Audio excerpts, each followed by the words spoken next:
Let me tell you this, I am the proud owner of a Daryl Hall plectrum. You are?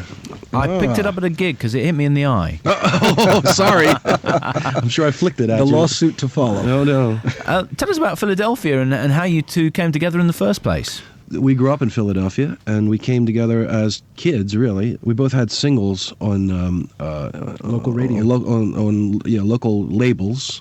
I had mine on Arctic Records, which was owned by Gamble and Huff, and there was a contemporary. The other artists at the time were Barbara Mason and the Intruders and people like that. So sort of marks it in time. I was on a label with the Soul Survivors. Remember Expressway to Your Heart? Yeah, there you go. So that's our beginnings right there, and then we both went to Temple University, so we became friends and roommates and things like that, and then after we got out of school, we decided to try and make music together. Really, we were both working separately, and we decided to try it together, and you know the rest. Influenced by anybody in particular? I was influenced by my surroundings, really, more than anything. I mean, Philadelphia music is an amalgam of it's a regional thing that comes from its geographical location.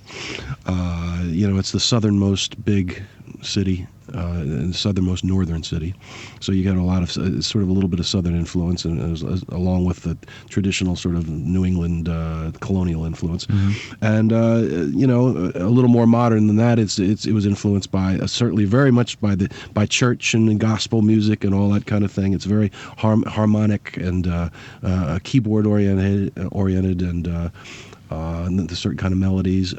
I think Detroit, as far as the sound that everybody knows of Philadelphia, had a lot to do with it. Detroit Motown music, Chicago, with Curtis Mayfield and Jerry Butler and people like that.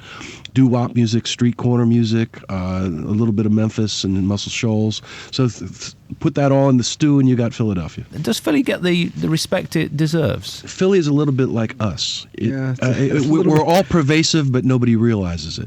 Right. And that's exactly it right there. Philadelphia music has probably influenced modern music more than any other sound, and I'm not exaggerating when I say it. When you hear any pop song, I don't care if it's a boy band record or a country record, you're hearing really a lot of Philadelphia in there.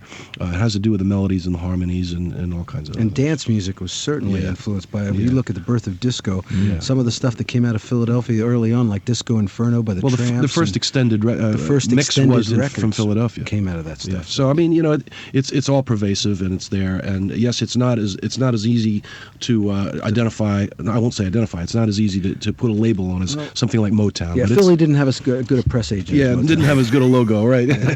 You've taken a break from each other a couple of times and done other things, solo projects and stuff like that. But you still love making music together, don't you? That's exactly it. There's a magic when we work together. It doesn't matter how it happens, it seems to work, Yep. You've done some great gigs over the years, and many people will remember seeing the Live Aid stuff that you did. That was just a fantastic project, and I guess in a way you worked with quite a few of your heroes, didn't you? Well, certainly with people that we have a lot of respect for. Eddie Kendrick and David Ruffin, who we had just done Live at the Apollo with, and they were our childhood heroes, our teenage idols, so to speak, and we got a chance to work with them, which was a real amazing experience for us. And sing some of their songs as well. We sang with them, and they sang with us. It was amazing. It was great. Yeah.